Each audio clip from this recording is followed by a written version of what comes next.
Welcome back to Triangle Curling Club in Durham, North Carolina for the inaugural 2023 Brewers Charity Spiel. Zach Burley, Zakai Siegel here with you in this beautiful facility in the Triangle area.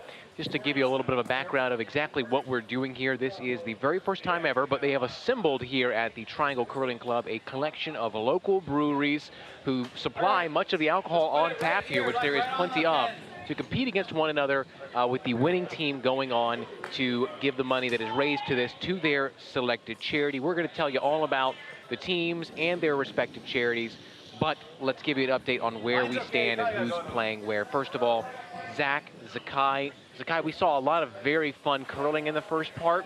Now Absolutely. we're going to have mismatches of teams. So the best scoring teams are going to play each other, which means we're going to have a lot of interesting matchups as far as how that pans out for who's going to win. Because when the two top teams points-wise face off, only one of them can win the game, meaning that those 5 points are up for grabs. So the total table can totally change in session number 2. Absolutely. It was a bit of a free-for-all in round one. Each team is a combination of brewers and curlers. So, some of these folks haven't played with each other before. Each team has to find their own rhythm. So we saw a lot of figuring of that out in game one. And so game two has just begun, and we're going to see, I'm sure, some top tier. If not, it's a lot of really fun curling here Exactly. in game two. And another point to make is the fact that some of these teams, the brewery teams, brought more than 2 people. So they've also subbed some new people in that have yet to play. So everything is up for grabs. Let's talk you through what we've got on offer today. So going from left to right, there are 4 sheets, all of which correspond to a letter. So on the left-hand side of your screen, we have sheet A. That is going to be the Glass Jug Beer Lab playing with the Red Rocks against Durham Distillery playing with the yellow. Glass Jug is representing today their charity of choice, the Triangle Empowerment Center. Durham Distillery, theirs, NC Planned Parenthood of the South Atlantic. Now, just left of center on your screen is sheet B, the one just to the left of the middle line, right down the middle of your screen. That's Tobacco Wood Brewing in red. They are the second top team as far as points goes. They got 8.5 points in the first round. That is a team that is backed by their chosen charity, the Simplify in America's Fund. They're facing off against Trophy Brewing, which was the top scoring team, 10.5 points. Nick Miles had a great first time around. Trophy Brewing tied up with their chosen charity, Note in the Pocket. Sheet C, just right of center. Full Steam Brewery is in red with the Red Stones. They had 4.5 points. They drew. That's Christy Piero's team. Full Steam Brewery Triangle Land Conservancy is their chosen charity. They're going up against Linwood Brewing, the number 3 place team. Their charity of choice is Pip's Rescue. And then finally, on the far right-hand side of your screen, sheet D, Ponysaurus Brewing. Their charity of choice is Equality NC, and they're facing off against Ancillary Fermentation, who chose as theirs Wake SPCA. So that's a lot coming at you, but no, the 2 middle sheets are the top 4. So on sheet B is 1 versus 2, sheet C is 3 versus 4, and then the teams that were at the bottom of the stack at the end of the first round are playing on the outside sheets A and D. So Zakai, there is a lot at stake here because a team, let's say, that got 8.5 points, gets demolished in the second game. They don't win. They only score in one end. They don't really pick up many points. But a team maybe drew their first game, like the case for Full Steam Brewery, has an opportunity here to win, pick up points, and jump all the way up from 4th, maybe 5th, to still win this thing. So there is opportunities abounding for a team, regardless of where they finish in session 1. Right, that's one of the beauty of a point spiel, is that it has the opportunity, is open for these big point swings to happen. Every single end that you win is points. Every point that you score is points. So yes, some teams have a bit of an advantage point-wise going into game 2, but we saw some big point swings in game 1. We could easily see some big point swings in game 2, and that could really change it up. So any team can take it at this point. It's too early to say. Absolutely, and we will keep you updated on the scores and get you the final results when this is all over. It is a shortened 4-end game today, just the same as session number 1. And one team that might be feeling especially good is Mike Russell's Durham Distillery. They played on sheet A to start with. They're on sheet A again, and as someone who has played on all these 4 sheets, each of them has their own personality. So being on the same sheet twice can give you a little bit of an advantage because you know somewhat how it's going to play. That's true. And as we were saying earlier, the ice does change over the course of the day, but each sheet has a bit of a different feel to it based on the individual throws that were, or stones that were thrown in previous games. So being able to play on the same sheet as before does give you a bit of knowledge about how the ice is behaving on this particular day. That could help them out. So we'll keep an eye on that. Sheet A, Mike Russell and the Durham Distillery, they're facing off against the Glass Jug Beer Lab, which just missed out on winning on sheet D on the other end, which is another edge sheet, which sometimes play different than the sheets down the middle. Our big focus will be on sheet B, which is a high-powered offense battle, as Tobacco Wood Brewing got 8.5 points from game number 1, and Trophy Brewing got 10.5. They're both backed by some very interesting charities. The Tobacco Wood Brewing, Simplifying America's Fund. I spoke to one of their representatives on the break that we had during lunch, and that is a group that supports primarily Marines and former Navy sailors that have lost limbs or suffered traumatic injuries during service. They help them transition from the service into wheelchairs, prosthetics, whatever it is they need, give them support. They put up sporting leagues to help them maintain that camaraderie that can so often be lost when you're out of the service. So as with all of these charities, a fantastic story.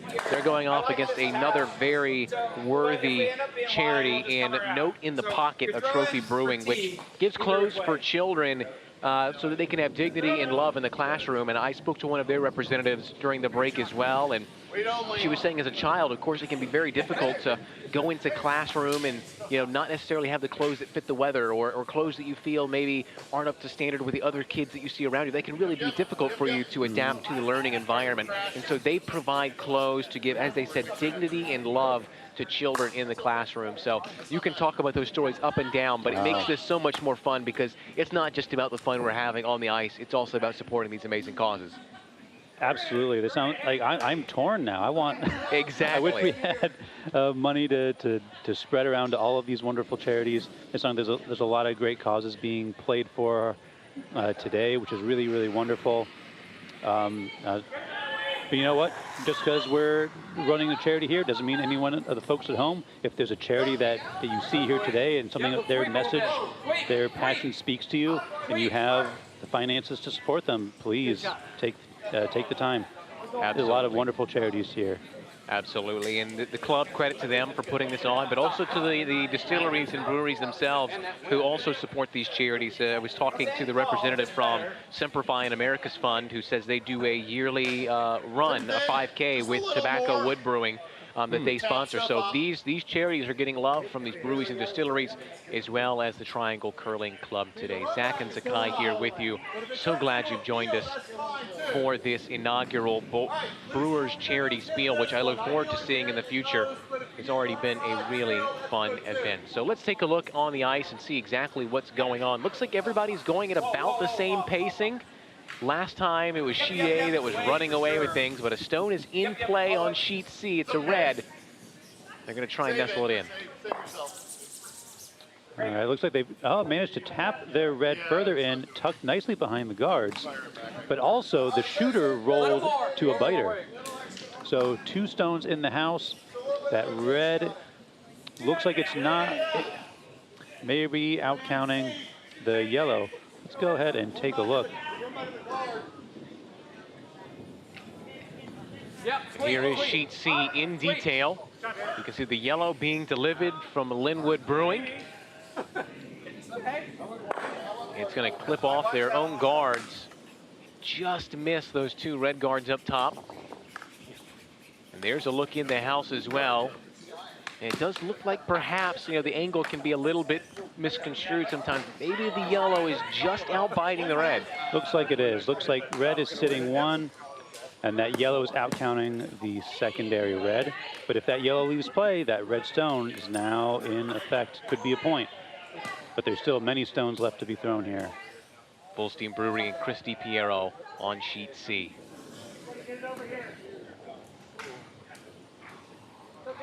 Les has just delivered on sheet B. That's the one just left of center on your screen. A little bit of a wide delivery for Les. Might just clip the red if it stays in play. Looks like it's drifting out. If it crosses that line onto the other sheet, it's going to have to be removed. It does stay in play, but it is very far up in the corner. Probably not going to have a big effect on that game. But, you know, that's all right. We have curlers from wide range of experience out here today. Again, playing for good causes. We're going to see a variety of shots today. That one didn't work out. That's okay. There's always another stone. Ponysaurus and ancillary fermentation on sheet D. We've got Ponysaurus up to throw now. They are the red stones. That was a big huck down there. We'll see if it stays online. It's coming in hot down the middle. But that stone needs to really curl if it's going to take out that center yellow. Will it make it over enough? Oh, inch, not even inches, just brush and pie. Unfortunately, not going to take out that yellow. So look in at sheet D for you. Very good look in from above. Over on sheet A, we see yellow trying for a tap up. They've tapped into and knocked that center red off the button. A very nice tap raise for yellow. Now they're sitting with a slightly protected shot stone, out counting those two reds. So we're starting to see the narratives unfold. As we get past end one, we'll know what people are chasing, but right now they're trying to lay down their name on these second sessions to see exactly where they are going to fall. A lot of traffic outside these houses. We did not see a lot of that in session one. I think maybe there was some hogged rocks as well as the ice being a little bit slow, but now you're seeing a lot of congestion outside the house, which can favor the team without the hammer because they want to clog up the middle and make it difficult to draw in or take out stones, especially if you've already got one inside. Yes, that makes a lot of sense. I mean, the busier the ice is out front, the more difficult it can be to sneak into the house. You have to really get your weight just right so you can curl around the guards. We see an attempt on sheet B, that red rock just going a little bit too heavy. So it was able to get the curl around the guards, but had a little bit too much on it, and it just slid all the way through. It just makes life a little bit more difficult when there's a lot going on up front. And those are directly correlated, speed and the amount of curl that there is, because the faster you throw it, the less curl. So if you throw it light, then sometimes you'll miss your mark because it's going to over curl. So it's like sliders, you know, you move one and the other one adjusts. So it's just that mixture where when you're watching it on TV, you think, they're just throwing the rock down there. It's not that difficult. Finding that right formula is what makes this such a difficult and strategic game. Absolutely. There's a lot of nuance to each delivery. There's a lot of nuance to what the skips are calling, how much ice they're giving each stone. They're judging the ice and how much they think each stone is going to move. They're trying to get an idea of how each individual player is performing in that given day. There's a lot of little decisions that go into each throw, and it makes a big, big difference about where that stone ultimately ends up on the sheet. Chris DiPiero and Full Steam Brewery are throwing their final rock of end number one. They've got some nice looks inside the house. Looks like they're sitting on 2 at the moment, but DiPiero might can add more with a draw around the outside. So he's going to try and hit that port between the 2 yellows and draw all the way into the house. Sweepers are on that stone, but it's looking a little bit light, and it is curling in. Not going to make it in. Not even going to be in play. A little bit too light there. So a hogged rock. It did not make it past the hog line, that black line you can see in the middle of your screen, so it will be removed from play. Last rock for red on Tobacco Wood Brewing. Tom Stanley in red throws his final stone of end number one. Coming on the right-hand side, that third panel on the right. Again, trying to hit this port, but it has a lot of weight on this stone, and it is just going to go all the way through. Once again, another example of having the right line, but then the weight being a little too heavy, which can throw everything off. Absolutely. So just about everyone is on last rocks. Sheet D, the final one for red, is going in now. You can see it on the right-hand side of your screen. It'll come into your shot on the furthest right-hand side. They're just trying to draw in, and B's shot rock. Looks like they just were able to nestle it on the button. A beautiful freeze against the yellow, out counting everything. Now on sheet A, they're on their last yellow rock for Durham Distillery. Mike Russell, you saw him exchanging blows with Chris DiPiero in the first end of the first session. Now we'll see what Mike Russell can come up with, as the house is looking somewhat favorable for him, currently sitting 1. There's the delivery by Russell. Out on the left-hand side, in on the right.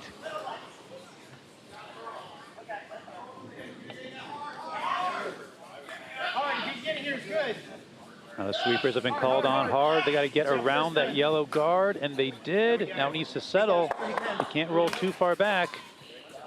But it does. Sits in the 4-foot. So now yellow is counting 2 stones. For those of you, we have 2 streams on offer for you today. You can watch all 4 of our sheets simultaneously at the same time, or you can go over to our secondary stream, which will cut between not only the wide angles, but then individual sheets as we're discussing them. So either one works for you, because when we're talking about a particular sheet on the 4 angles, you can see. If you want to go over to our secondary stream, just click on the channel logo. You should be able to find the second stream where we're going to be cutting back and forth between the different sheets. So if there's one particular team you're watching for and you don't want to see us cut, go on over to that secondary stream, and you'll be able to get full coverage here on the YouTube channel. So last stones over on A. Red's throwing them in. It's the Glass Jug Beer Lab, as Skip Stadnick, watched by Lauren, who is brushing alongside Parker. And will it be enough to dislodge those yellows? It will not. Gonna roll out. Yellow is still sitting 2. They're all finished up on C, where red of Full Steam Brewery have scored a single point. Looks like we're down to the final stones on D and B as well. So B is our leading game, our top 2 teams after round number 1. Tom Stanley is delivering the rock for Tobacco Wood Brewing. Yellow is currently sitting 3 stones right now in the house. This red has to get through that port, but can't go too heavy. Coming straight on to the red, and it's going to sit outside. So yellow is certainly number 1. There is a red and a yellow biter, so the vices are going to have to take a look at those and come to a consensus about which one is closer. They're taking a look at it now. Yep, and you can't quite see it, but on the far right-hand side of your screen, there is a very slight red stone there where the 2 are gathered on the center panel on the right-hand side of your screen. So that's what they're debating now. It's certainly 1 yellow, but whether or not the second yellow is closer than the red on the right-hand side of the middle panel is the discussion they are having. Also down to the last rock on sheet A as well, as yellow has thrown theirs in and will actually not do too much damage with that one. A decent showing of 2. A little bit heavy, almost knocked their own yellow out and may have outcounted, or one of the reds may have outcounted it, but it was able to hang on. Looks like a score of 2 for yellow as they clear the ice and get ready for their next end. So Durham Distillery sitting on 2 in the first end. Over on sheet C, Full Steam Brewery with 1, and then sheet D has just tallied theirs up as well. That is Ponysaurus Brewing with 3 in the first end. So a couple of games much closer than some of the first ends we saw in session number 1. We had a couple of teams scoring 4. So things are going to stay very tight as the stakes of this particular session really come into play.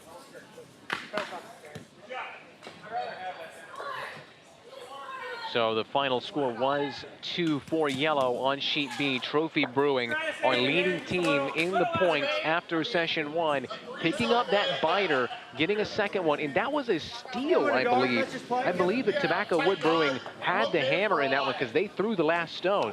So a steal of 2 is just about the best thing you could hope for.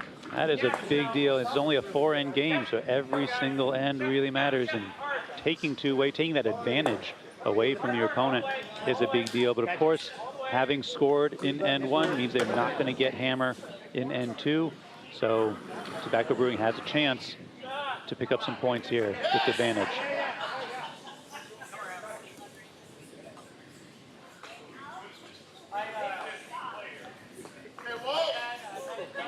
Now early in end 2, we're seeing a lot of setup here. So the free guard rule is in effect, as a reminder to everyone watching. That means the first 5 stones that are thrown, if they are guards, they cannot be removed from play. So a lot of times skips will call for guards early in the end, strategically to protect parts of the house that they want to then curl their stones into later on. So we're seeing these skip strategies unfold right now, setting up their plays for some scoring later on. And it's not always intuitive in curling, but guards, you think guard is defensive. Guards is how you generate offense in curling. It's you set it up, you're basically putting a line, think something down the line to say, we're going to use this to score points later. So guard makes you think defensive, but guards is more of an offensive move of putting up areas that you can then use to help you score points. Set up some guards, then curl your stones around. Now they're protected. Instead of putting your initial stone out and be exposed, it could easily be taken out. If the guard is in there, is in place ahead of time, now once you put up a stone in a scoring position perhaps, it's already protected. It's much more difficult for the opponents to get it out of there.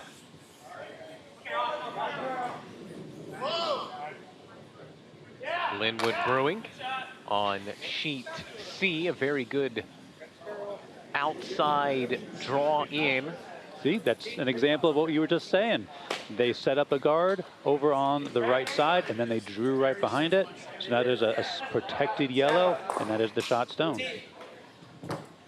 So now Billy will deliver for Full Steam Brewery. You have that single point lead on C. He is a club member here. He and DiPiero are pitching in on the Full Steam Brewing team.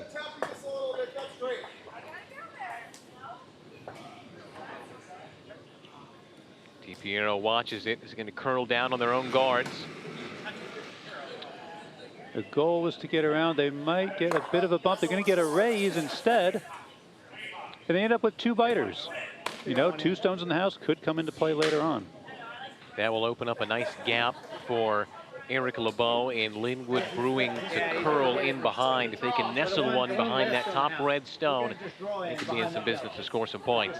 That would put them at 2 stones buried in the house behind the guards. That would put them in a very good position if they can get this draw. Linwood Brewing was in third after session number 1, 7 3/4 points. And very much within reaching distance. I do want to point out, we just saw a great example of someone using a delivery stick to deliver a stone. It is most common for people to kneel down in the hack and push off on a slider, but curling is a very inclusive sport. If you cannot get into that delivery position, there is a delivery stick that allows for you to be upright and do like a walking deliver with the stone. Some people just prefer it. It's just more comfortable for them. Very inclusive sport that accommodates people of all ages, as well as those of disabilities as well. It's very faint to see, but there are some very slight lines on the side. There's a black line that goes right down the middle of that circle you see on your screen. There's 2 very small, faint lines. Those are the wheelchair lines that can be used for people who are in wheelchairs, so it really does accommodate everyone. If you have any interest in playing curling at all, we'll take a look at the Triangle Curling Club right here in Durham, North Carolina. A great group of people who will help you with instructional leagues that take place every week on Saturdays, as well as league play if you're more familiar with it, or if you're transitioning from an instructional, there's a place for you out here. That's a good angle. Absolutely. A lot of wonderful folks, volunteer-run organization. Nice little takeout there on sheet B. Let's try to draw right here. Give me something a little different. Same weight. Your weight is good. That flicker slider.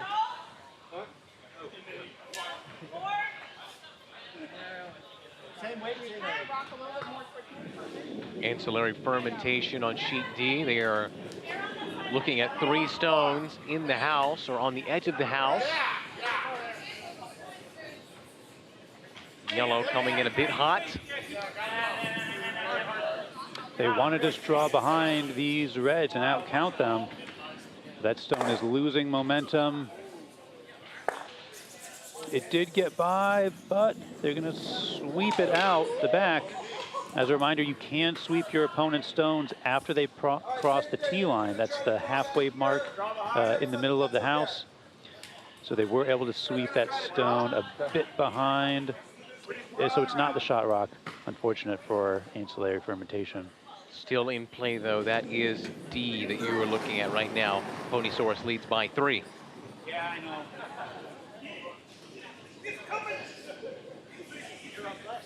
Ponysaurus also trying to put some stones behind the guards.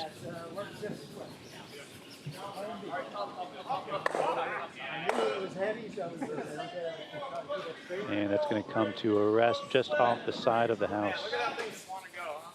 But as the new shot rock. Take out the red.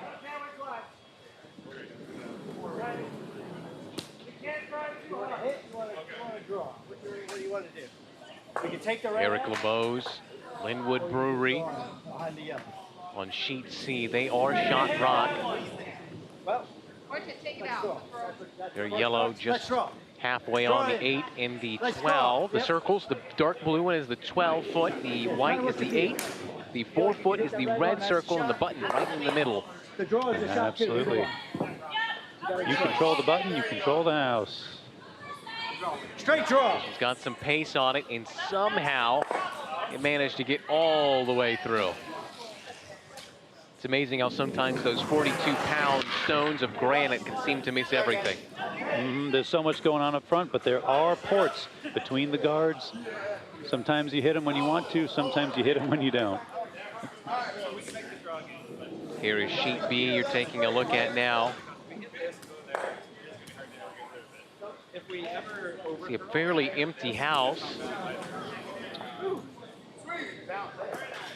Plenty to work with there. Still anyone's end. You know, when a house is this open and you don't have guards, it all is going to come down to the skips on those final stones, especially if you have the hammer on an open house. That is when it's really up to the skip to deliver that draw and make sure that you get points on the board. Tom Stanley, the skip for Tobacco Wood Brewing. They're in second place after session 1. He's trying to call for that draw in behind the yellow stone.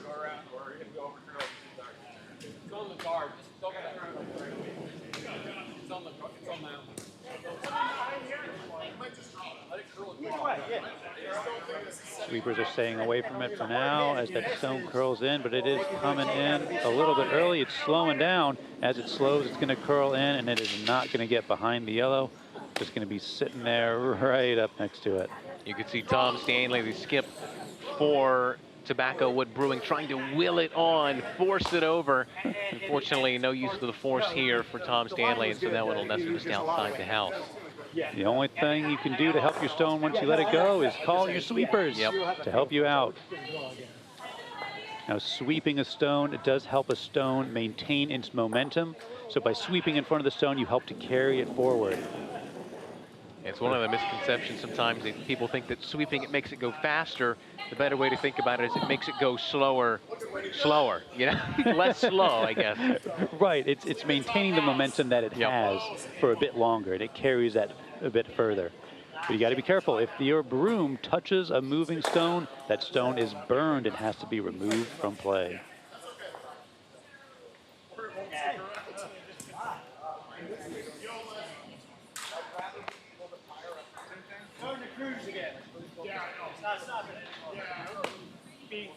Let's go a little more, because like, if I can kick in that way. Closing down towards the end of end number 2.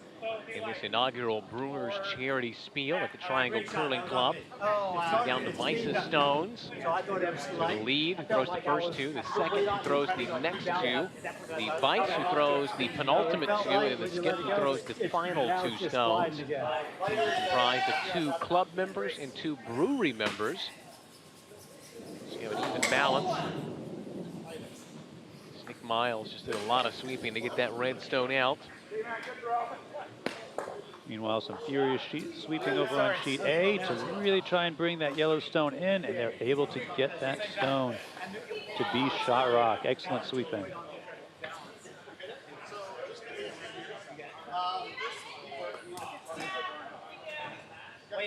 Now we're going to hit.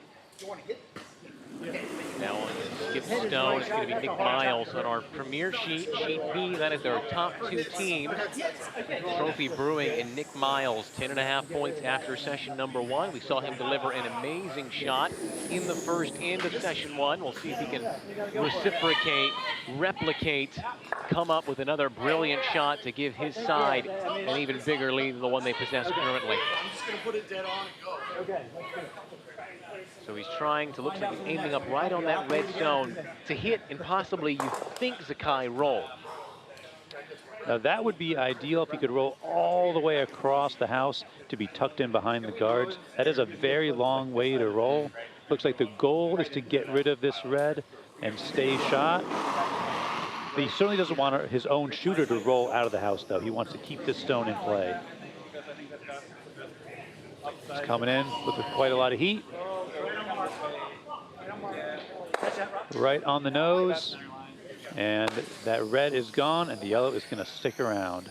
So basically just replaced it is all that was done there, but that's still going from a 1 red now to a 2 yellow, so a big turnover there. Absolutely.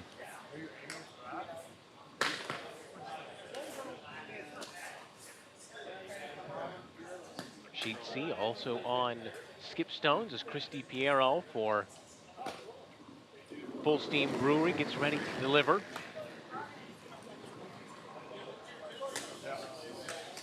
Now yellow is still sitting 2 right now. He wants to come through this port and out count those stones. But it looks like he's going to raise the red instead, but with a little bit too much force. And his secondary red rolls through. Still 2 yellow. And that was on sheet C. That was the final rock for Full Steam Brewery as well. So now it'll be the hammer shot, the final rock of this end for Linwood Brewing. They are sitting to a simple draw, which we say simple, but they're so difficult. Would give them 3 and give them a 2-point lead as we reach the halfway point of session number 2. Cut over to B for a second. See this stone coming into the house. Takes out the yellow, but has a little bit too much. It didn't hit it on the nose, so it was able to roll itself out the back of the house. Each side with 1 more stone to throw on sheet B. So that one not quite done yet. We're on the penultimate stones on A as well, as Mike Russell delivers his for the Durham Distillery. Sweeper staying close just in case the skip calls them on, but they are unneeded for this particular stone. That stone doesn't quite have enough to get into the house. Still sitting 1 yellow, but red are stones 2 and 3. If they can move that yellow out of the way, suddenly they're sitting up to 3 points. And remember, folks, sheet A was the one that in the first end, yellow stole 2. So now they're set up well to perhaps get another one and really do their scoring, their offense without the hammer, which is a dream. That is difficult, but if you can pull it off, it is a very big benefit.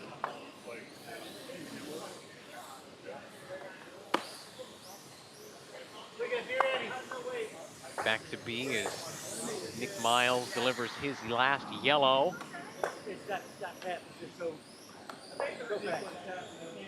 Starting to curl in, but has a lot of momentum on it. A bit too heavy. Now it'll be down to a draw for Tom Stanley to try and cut the deficit from 2 down to 1. Of course, they would have wanted to score more with the hammer, but you'll take points where you can get them.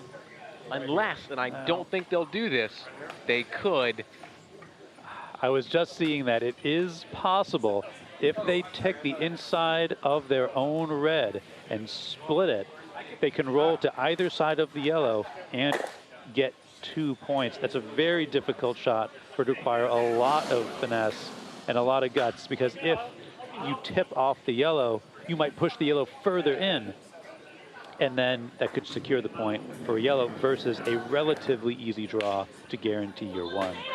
Another also unlikely scenario could be a blank of the end if Tom Stanley was to tick that yellow, but it doesn't look like that's what he's going for. He's going for the draw. This is a point spiel, so a blank end would mean neither team gets the point for winning that end. He's going to try and draw into the house here. The other team is going to try to sweep it out the back. Oh, and he is able to get that red out behind the back of the house, so yellow does take the point. And that will be a steal as well for yellow. They put up 2 in number 1. Nick Miles, the leading team, trophy brewing after session number 1, sitting pretty with 3 points after the first half of session number 2. All right, let's keep it simple. Just right here. All right. I'm okay if we're in. Okay. But a 3's good. So now everyone just about done with in number 2. They are throwing the final rock for Team Yellow on sheet A. Mike Russell's Durham Distillery. This will be his last shot of the end. They're currently guarding a 2-0 lead and a shot rock inside the 4. There's a lot going on up in front of the house here. I'm not sure this stone is going to make it. But honestly, they're probably okay with that given the situation. Oh yeah, they're still, yellow is still shot with lots and lots of guards up ahead. There are very few paths you can take to get to that yellow. But there is one stone left for Glass Jug. And I saw perhaps them talking about maybe hitting a red and rolling in, but another option is they could attempt to go for a raise. If they can curl in enough behind the guards and tap their red into the yellow. They could also go for a very long double raise, red to red to red to yellow. Yep. Easy stuff. It's very difficult to get the angles right, but you take any opportunity you can to get into the house. So here comes the stone. Laura Jean Stadnick, Glass Jug Beer Lab, trying to salvage something here after the opposition stole 2 in the first end. That near about works out almost. You saw it was formulating there, kind of what you had spoken through, but in the end, it's going to be yet another steal for Durham Distillery. That is correct. With a very busy house like this, with a lot of guards, you have to just work the angles the best you can. Sometimes you get a really amazing shot, but it makes your life much more difficult. So now everyone is on 3. We are past the halfway point all the way around. Target on her back. One more weight. Into the second half here of session number 2. The inaugural 2023 Brewers Charity Spiel, Triangle Curling Club.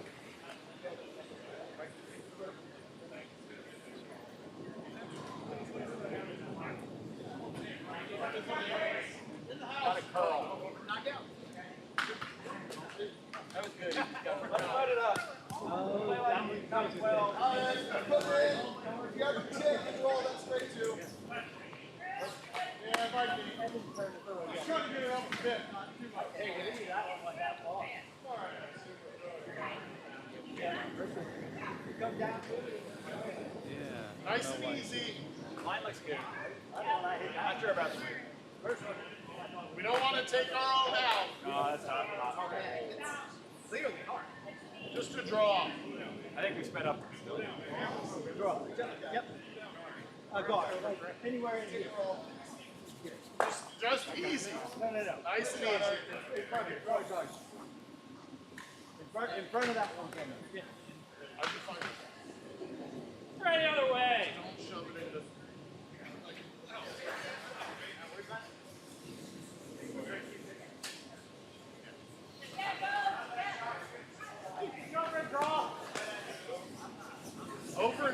can. All right, good sleep, guys. Pretty good on. What's up, hack?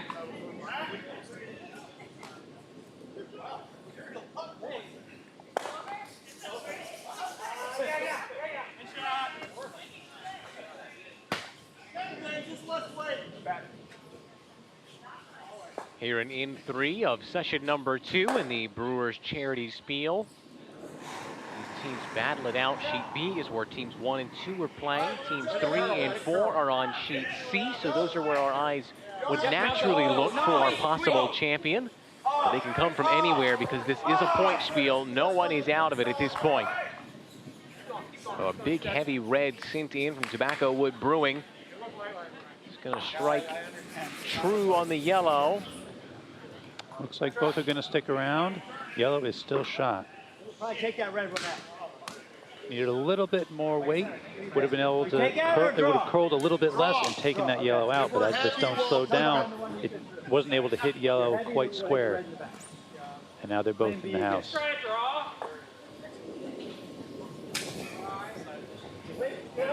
We've gotten a good crowd gathered out here. I believe spectators that have come to see family members, friends, or their favorite distillery, or here in the warm room, which is just behind where the sheets are. We're looking at it long ways, and a great crowd has gathered out. For those of you that are watching online, and they're rowdy, they're cheering, and they're into it as well, as we have seen some really good curling on offer.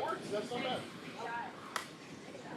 kind of like a heavy draw. Like back 8, try to move this back. We can't overstate just how difficult this is. We have curlers here representing their brewers who have never played curling before or just have one training session under their belt, but they're out here in front of the world representing their charity and their distillery, their brewery, and putting on quite a show. We have seen a great level of play, especially considering that we have got some very new players to the game. Absolutely, this is a team game. So we, it is up to the skips to balance the individual skill levels of their players and do the best that they can with it. You know, if someone has a little bit less experience, maybe you have them up front, setting up your guards. But as long as you're listening to your skip as a sweeper, you just need to know to be ready to be there by the stone to go on when the skip needs to call you on. And as long as you're up there, keeping up with the stone, sweeping hard, you can still have a very big impact on each end.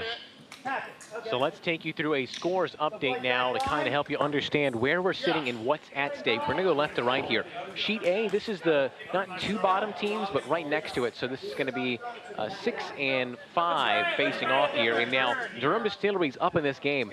With the points they could garner, this could really push them up for a top spot. The problem that they're facing is that on Sheet B, our top two teams, Yellow, Trophy Brewing, and Nick Miles are winning this game. They were the lead ahead. If they win both of their games, nobody can catch them because of the amount they scored the first time. So Durham Distillery on Sheet A may be able to win and catapult themselves over Tobacco Wood Brewing, who are on Sheet B, because they're not going to get as many points playing possibly Trophy Brewing, who might win if they keep this up. So that's the dynamic there.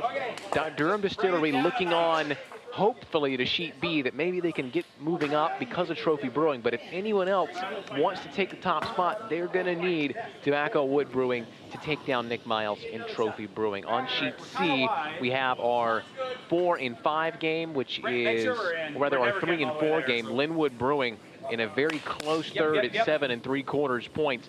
Right now, they're down to Christy Piero's Full Steam Brewery, which would mean that once again, Durham Distillery, Full Steam Brewery, they faced off on Sheet A, played to a draw, could be battling it out for second, maybe third, depending on what happens with Tobacco Wood Brewing. But those two who are so close again probably don't know it because you're not focusing on sheets otherwise, but those two are neck and neck and possibly the battle for second. That is very interesting. Even though these teams aren't playing against each other head-to-head on the same sheet, points-wise, because this is a point spiel, they are neck and neck. They are battling with their opponents, but also against each other to try and get ahead. Yeah, right now, as things stand, Trophy Brewing would be on top, and then it would be a shootout between Durham Distillery and Full Steam Brewery as to who can score more. Because right now, they're both winning, and the 5 points would take them into second. So it's going to be a nail biter when we look at the 2 spot, unless Tobacco Wood Brewing can come up with something and take down Nick Miles and Trophy Brewing on sheet B. Let's take a look over at D as well, though. They have got very early stages here of their 3rd end, and it is just a slight lead for Ponysaurus Brewing, who put up 3 in the first and had their lead slightly negated. All the way down, all the way down. That'll be a big huck to go all the way through. They're now sitting 2 reds. That last red will sail through the house. Still sitting 2 reds on a fairly open house. Yellow has 1 stone in the house, but it is being outcounted by both reds. Ancillary is going to have to get some stones in play if they're going to take control of this situation in N3. And also to be noted, Ponysaurus in red have the hammer. They have the last shot, so that's also going to play in an opportunity maybe to put this one beyond reach and move themselves off the bottom of the table after session 1. That is a serious advantage to have points in the house and the hammer. Puts them in a good position for another score.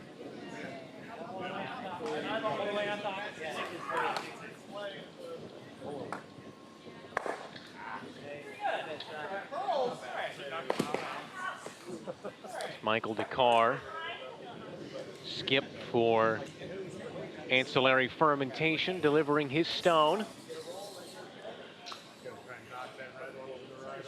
Sweepers are struggling to keep up with it. A tap off his own yellow, but rolls a bit far. It is not going to be shot. Not going to even stay in the house because of some good sweeping on the back end. It was a good idea, though. You could see what they were trying. Roll off either theirs or hit the red, and that would get them into a position that would mean they were shot rock. Sometimes those fine margins, because when we're talking about a stone, you either need to hit it dead on or a quarter off. I mean, those small, less than an inch, can be the difference between rolling in, staying dead on, or rolling all the way out of the house. That's true. It is a battle of inches there on the ice.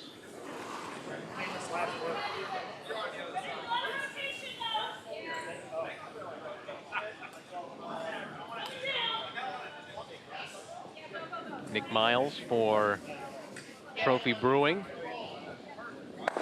Hit and roll with his penultimate stone.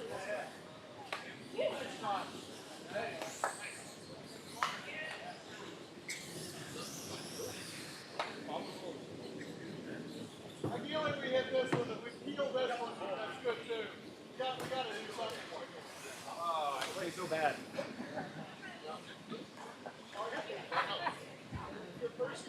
So now they will go over to Tom Stanley of Tobacco Wood Brewing, who is instructing his vice. Taylor, I believe.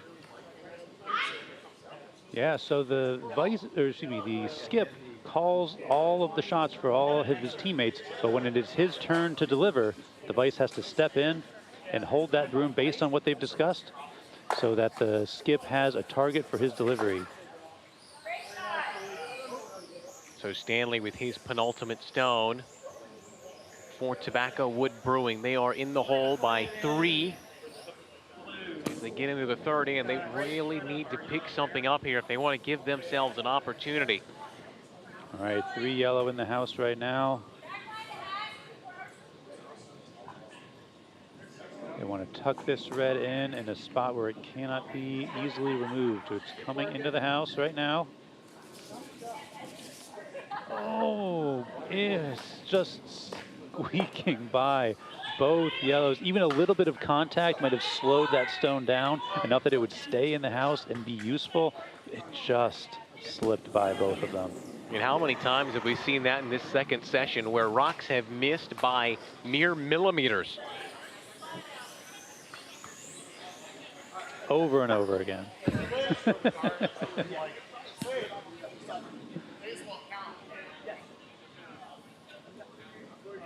So Miles will now deliver his final stone as we're getting down the final rocks of end number 3. Miles has got it all his way right now in the house at the far end.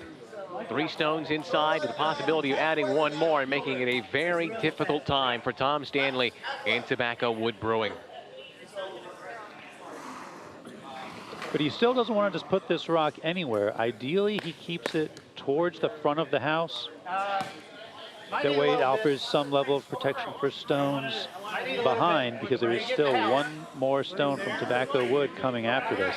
So he wants this stone to count, but he also wants it to be a bit of protection for the 2 shot stones. And once again, almost the exact same shot we saw last time, except this one just ticking off the yellow near the button.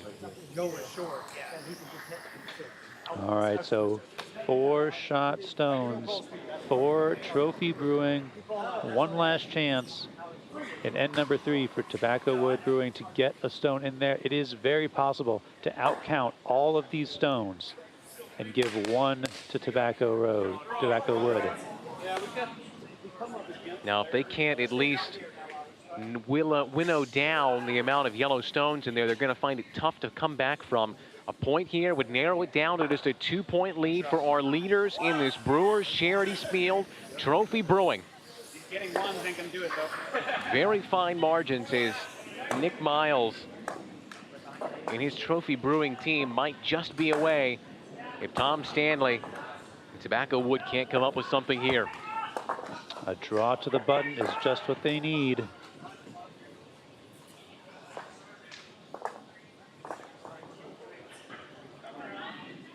It is starting to curl in center, but will it rest right where they need it? It's got a little bit of weight on it. Ooh, it is gonna roll into the back, takes out 1 yellow, but Trophy is still sitting 3 stones. That will double their tally, take it to 6-0 on sheet B, and Trophy Brewing might have just put their name on the inaugural championship here. They were the league leaders coming into recession number 2.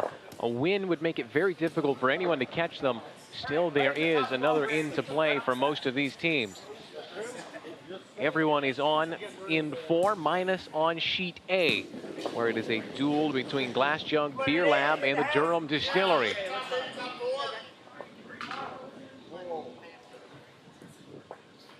They have probably the best showing of any group here. They got a lot of fans gathered out watching intensely.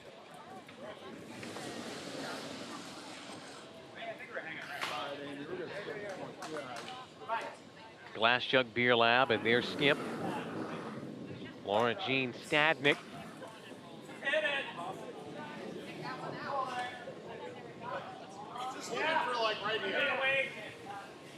Once again through the house, and Sakai, this has been a session that has seen a lot of movement on rocks. They've been moving a lot more. That goes to show a little bit how when the room heats up, the rocks can move a little bit faster. We've seen so many go straight through the house or perhaps overshoot where they were looking for. Yes, I was just thinking something similar. I mean, they've played, as you play, you're warmed up, you're able to get a little bit of a stronger draw out of the house.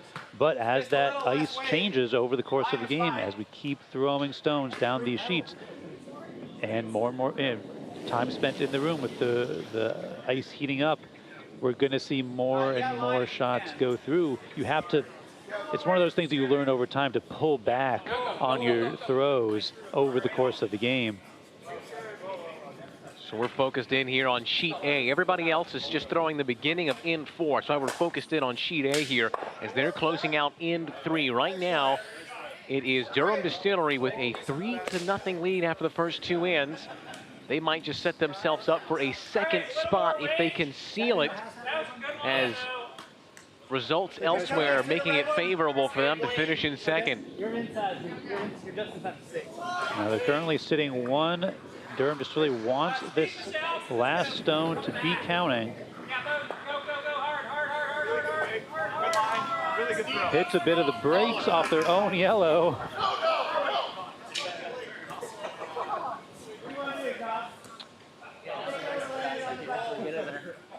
Certainly sitting 1. Difficult to say if yellow or red is stone number 2. Oh, pardon me. There is a back red that is sitting number 2. I was looking for our number 2. I'm like, hey, where is it? So this is an interesting situation. So if Glass Jug can take out that center yellow and stick around, they'll be 1 and 2, and there's a chance that they're number 3 as well, based on those 2 stones biting the 8-foot. A 3 would tie things up. The shot in from Stadnik. Glass Jug Beer Lab trying to tie this one up. They need it to be pinpoint perfect. Sweeper's trying to hold the line. It is curling in. Does take out the yellow and stays shot. They are 1 and 2. The Vices are going to have to come in and verify which stone is number 3. And this is a huge tally right here, because if it is 1 and 2, they're going to be 1 point away. But if it's a tie, that means they're going to give the hammer over to Durham Distillery in the final end, and they just got to get 1 to win. So without the hammer, you want this to be tied, because a steal of 1 gets you the win. If you're down by 1, you need to steal 2 to win, which makes things very difficult. Absolutely. And I see they've actually left 3 stones on the ice. They're debating that back yellow as well, perhaps. A lot of discussion going on.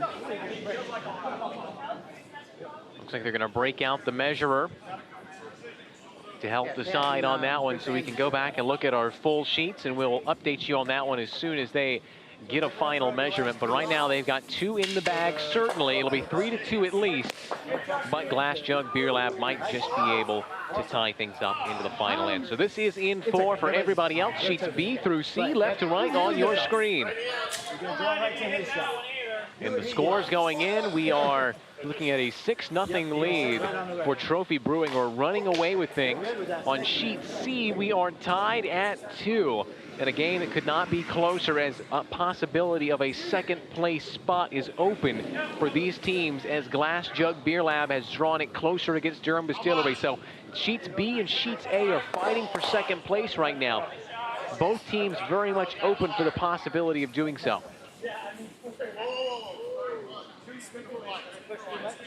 You go.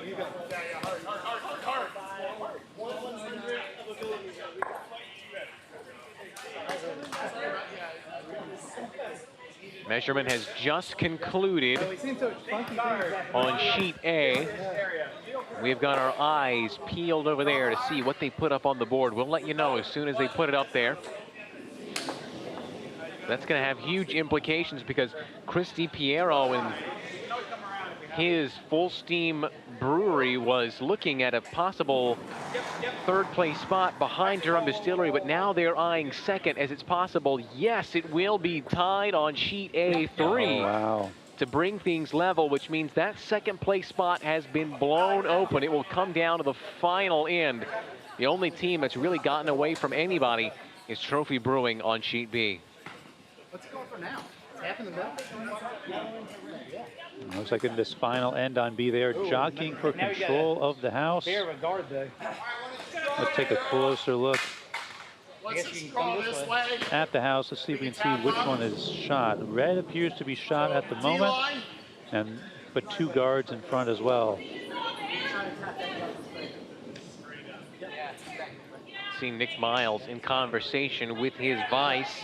Light is okay. That was his call. Light is okay. Just wants to keep that stone in play rather than see it pass through the house, as we've seen before. More guards. Sweep hard. More guards. Ticks 1 red out. Promoted their own yellow. Not a bad shot. Now, red is still the shot position. So they're trying to peel away those guards, open up an opportunity to get that red out of there. And if that red stone leaves, suddenly it's only yellow in the house.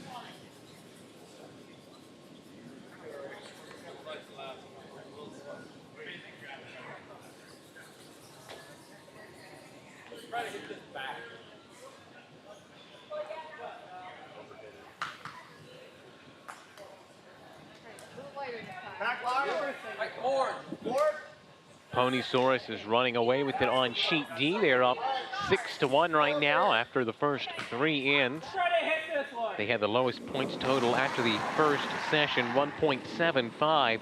But this could see them jump up to 4th and perhaps even 3rd if they can keep this scoring rate up. It's the beauty of a Bonspiel, folks.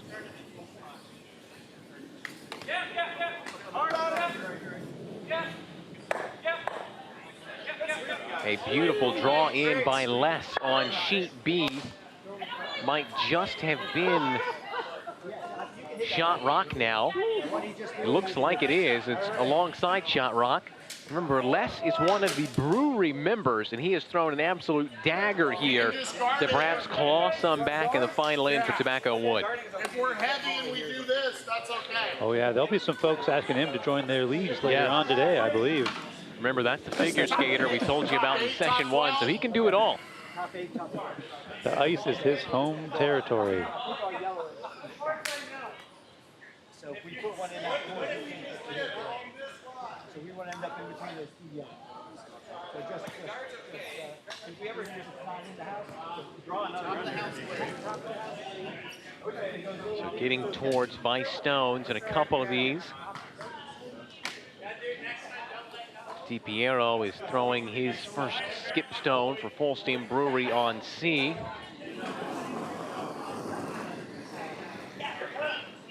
That one is currently tied with a pretty good look for Brewery.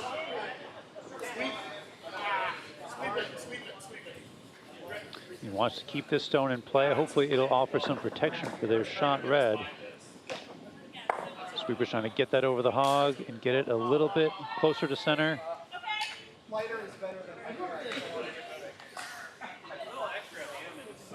There's still room to curl around that guard, but it does offer some protection. So that'll be Eric LeBeau's call now, as he'll go take his first skip stone shot as they debate over what their options are here. Kind of looked like they were sizing up maybe a curl in from the other side. We'll see exactly what they decide to go with. There's a bit more space on the other side if they choose to go that route. Less likely of a chance of tapping up an opponent's stone if you're not on broom.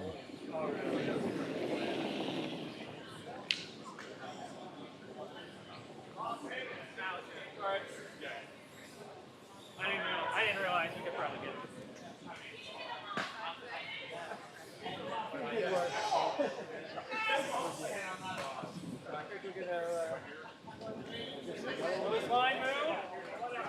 You want to try and tag? Just saw a big shrug from Eric LeBeau of Linwood Brewing. He said, is this line going to move? And he just shrugged his shoulders and said, I don't know. And sometimes that is how it is on a skip. You can only read the ice so much. But it's always good to have that communication with your team, so they know what you're looking for. And if they have any information about how the ice is performing, they can, or how they're feeling in the moment, good to just let your skip know, so he can use that for calculating the next shot.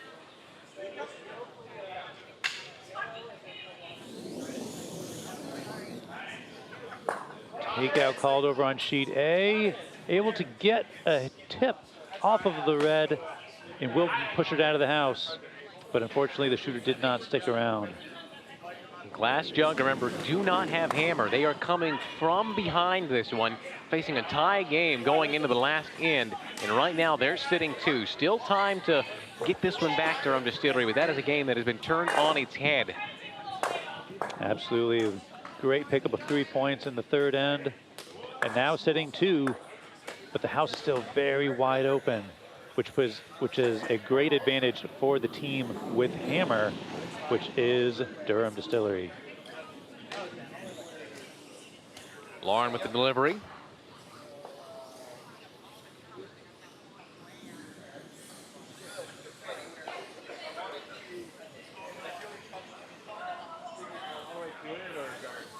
Sweeper's trying to keep this stone straight. They want it right on the center line. Ooh, a little bit behind the tee line. Now that's going to open an opportunity up for Durham to get a stone in and be shot. Last shot of session number 2 for Chris DiPiero. as he leads Full Steam Brewery here to a hopeful second place spot, trying to leapfrog their way up. This stone needs to start curling if he's going to get around those guards. We saw his last shot be a little bit light. Yeah, the sweepers are going hard, but not hard You enough. gotta get rid of one of them and no worries after Yeah, that. and if you can, it's fine. Yeah. Yeah, it really did slow down quite a lot. Yeah, Might have that nicked was something along the way. So you're gonna be close. And now Eric LeBeau looking at this house, saying he can win it if he just draws in, hits the red. His side are sitting 4, which would give him the win and a big point boost as well for a team that was coming 3rd into this session too. This could be your second place team if they can make this shot. Absolutely, this is a great example. A lot of times people think of only the stones closest to the middle being the ones that matter, but you have these 2 biters for Linwood Brewing, and if they can clear out the red stone, every yellow that's touching the house is going to be worth some points. So here we go, folks. The last stone on sheet C, a tie game as we stand, but Eric LeBeau in Linwood Brewing trying to lock up a second place spot with this delivery.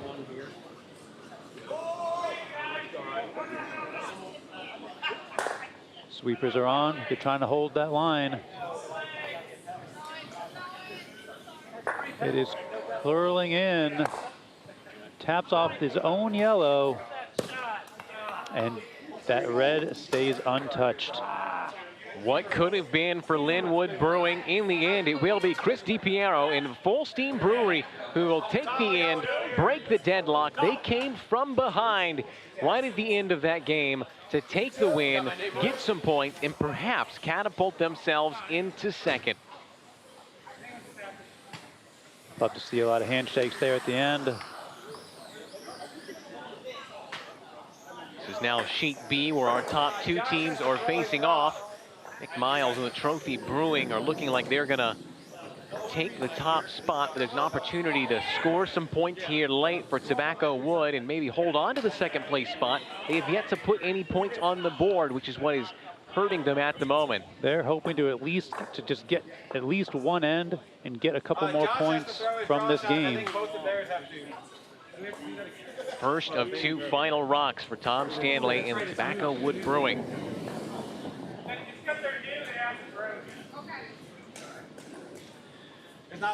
Plenty of room on this side of the sheet to curl in. His sweepers just got to get him there. Right on the button. Oh, we have a bit of a spill, but he is smiling, back on his feet. So in this situation, the skips will do their best to reset the stones. Line's okay. As long as he's okay, we're okay. So good to see everybody. Looks like they're going to be all right.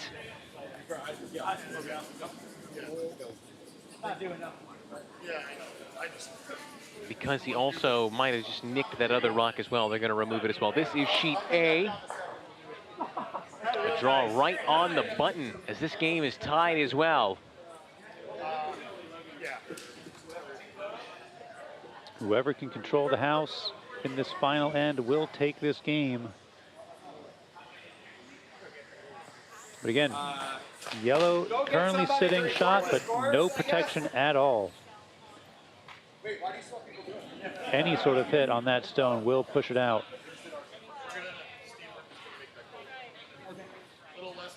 They are still finishing up vice stones on sheet A. Yeah, it's a good situation.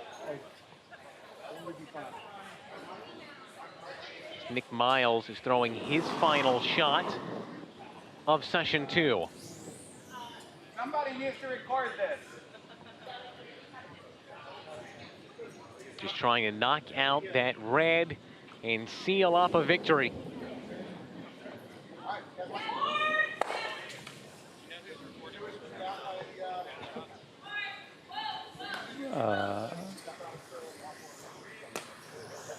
So a great shot, a great finish.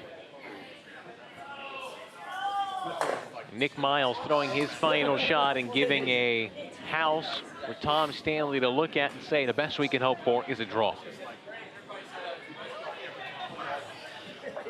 That's true. They can still find their way in. If they're touching the 4 foot, they will outcount all those yellows and get themselves something in game 2.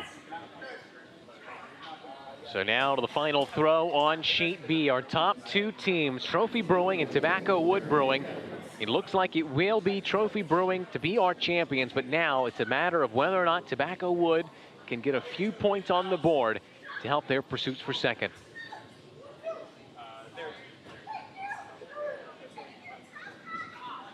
Weight looks good. Just needs to settle.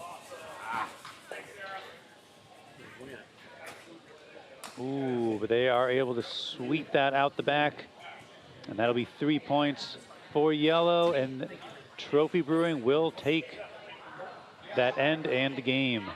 That will be a commanding victory for Trophy Brewing as they add even more points onto their tally. They're going to get up near the 20 mark just about. So the only sheet we have left in play is sheet A, where Glass Jug Beer Lab and Durham Distillery are tied going into the final. So it is 3-3 here in 4. We're now down to skips throwing their rocks, and up first will be Laura Jean Stadnick of Glass Jug Beer Lab. They came from 3-0 down to tie this game at 3 in the third in by the finest margins. Now, without the hammer, they've got 2 stones already in the house trying to take out this yellow to sit 3. The biggest problem they're going to have is that there's no guards. There's nothing to protect their stones once they take out this yellow. They're going to have to hope for a bit of a miss from Glass Jug later on. Oh, excuse me, from Durham. But first things first, they got to get this yellow stone out of the house.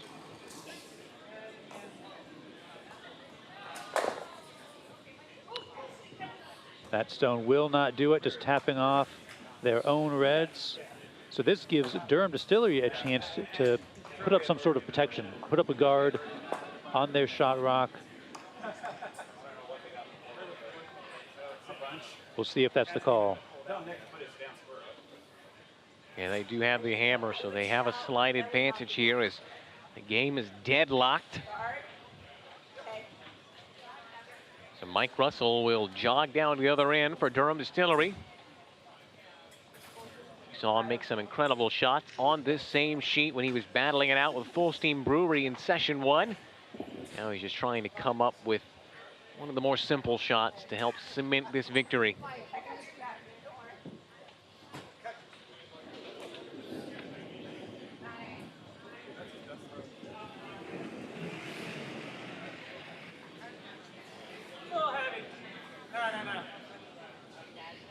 All right, this shot does not even need to be in the house to be useful. You really just want it to be just to the right of center when it settles to protect the shot yellow.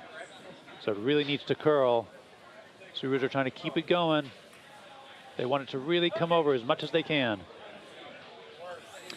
Well, that stone is going to, it is a guard, but it still leaves a lot of that shot stone exposed. So now it's a 2-part plan for the Glass Jug Beer Lab. First of all, they got to make their shot, and then they need Mike Russell to miss one. True, and this new guard that was just placed by Durham could be a big help. If Glass Jug can tip just to the left of nose on the shot yellow and roll a little bit behind the guard, that could be a very difficult situation to remove that stone. So let's see if they can do it. So Stadnick with the delivery. Sweepers have been called off. Jumping on here right at the end. But they're not able to push it in. Once again, fine margins, the undoing. And it's going to be just wide. And now Mike Russell's going to send one in to get another point.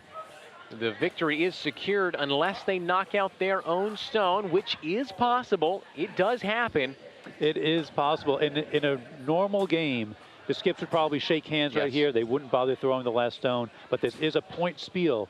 So every stone has to be thrown. Every point matters. But it also does give them the chance at a mistake. And they could hand the game over to Glass Jug. So this is the last rock to be thrown in the 2023 Brewers Charity Spiel at the Triangle Curling Club in Durham, North Carolina. What an event it has been. Can't wait to get you the final results, but we have to have our last stone. It'll be Mike Russell representing the Durham Distillery. They are tied at 3, so they just need a single point to win the game. That would get them 5 points and help them in their pursuit of a second place finish. But it could be sweeter than that if they can add 2 points to the board and get even more. Mike Russell, final stone of this Brewers Charity Spiel.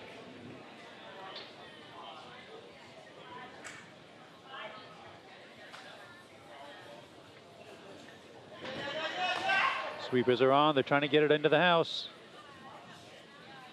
They got to sneak past the guard, but they do not. Collides with the guard. That stone will not count. But they were able to secure that one stone they needed. That 1 point gets them the end, gets them the win. So that will be enough to take the 5 points for the victory for Mike Russell. He drew his first game as Durham Distillery go undefeated.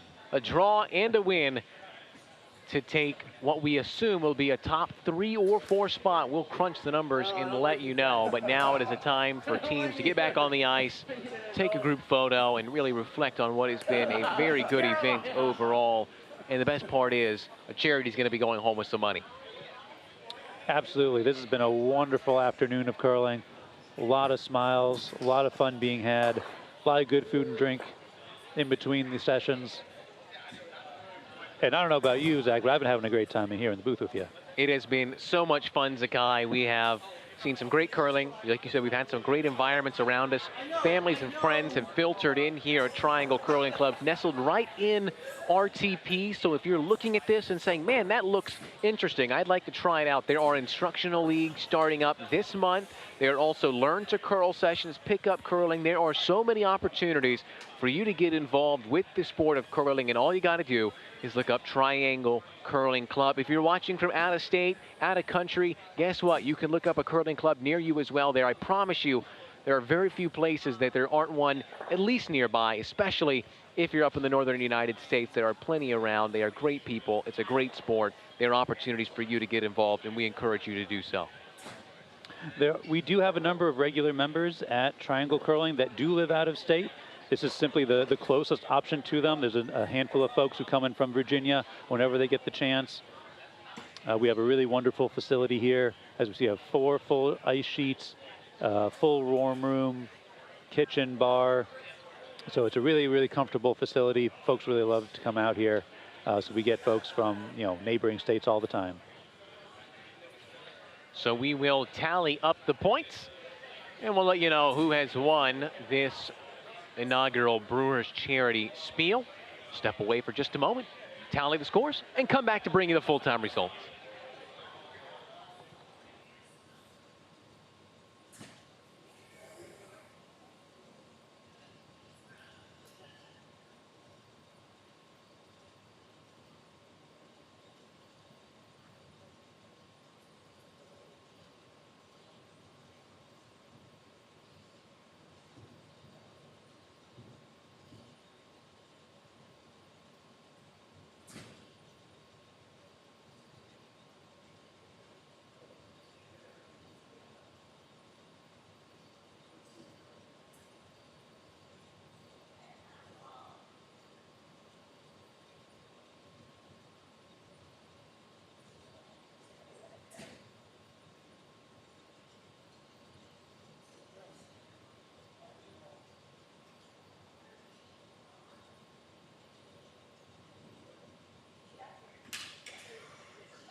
Zach and Sakai back here with you for your final scores. Unofficial total, of course, but your final scores from the 2023 Brewers Charity Spiel.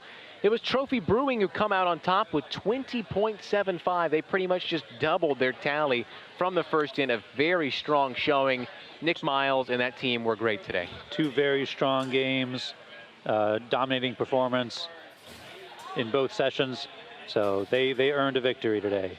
Durham Distillery managed to make it into second. They tied their first game, but come up with a very late win that takes them over to 13.5 to get them the second place spot. We thought that a sheet game from game 1 where there was a tie could possibly be the team that leapfrogs, because both of them were very good, and the tie put them in a good spot to get a good draw in their next game. And Durham Distillery, of course, getting the losing side of the draw challenge, which meant they got the lower seeded game, which barely helped them out because they got it right at the end. And Full Steam Brewery came out in 4th with 13.25. They only had 4.5 after the first game, so they added 9 and then some change to theirs in the end. That was a big jump up over Linwood Brewing, who were sitting in 4th. After that, Pony Saurus, they're the biggest movers. They were in last after the first round. They picked up a whole 10 points to take them to 11.75 as they jump all the way into 4th. So from last to 4th, our biggest movers of the day, and that just goes to show you that it is never over in a Bonspiel. Absolutely not. They had a great showing in game 2, and it's the proof is in the scoreboard here. Linwood Brewing takes over under Pony. Ponysaurus, Tobacco Brewing, Wood Brewing after that was in second. Ended up picking up no points in their second round, which on the other side shows you just how brutal it can be. Oftentimes finishing second is the worst. If the first team really is the best, finishing second can be bad, because if you lose that second game by a hefty margin, that really means you could be out of it. So second, sometimes the bad place to be after the first round. A difficult situation. They weren't able to get a single end and ended up just dropping down in the scores. Then Ancillary Fermentation and Glass Jug Beer Lab finished out at the bottom, but both of them had opportunities, especially Glass Jug Beer Lab, but it came down to the final shot in their game. So that does it from myself, Zach Burley, Zakai Siegel here at the Triangle Curling Club in Durham, North Carolina. This has been the 2023 Brewers Charity Spiel. Zakai, I hope you had fun. I had a wonderful day. I hope you did as well. You know, Triangle Curling is constantly streaming events such as these. Even standard weekly league play is available on our YouTube channel, so feel free to come check it out if you just want more curling action here in Durham.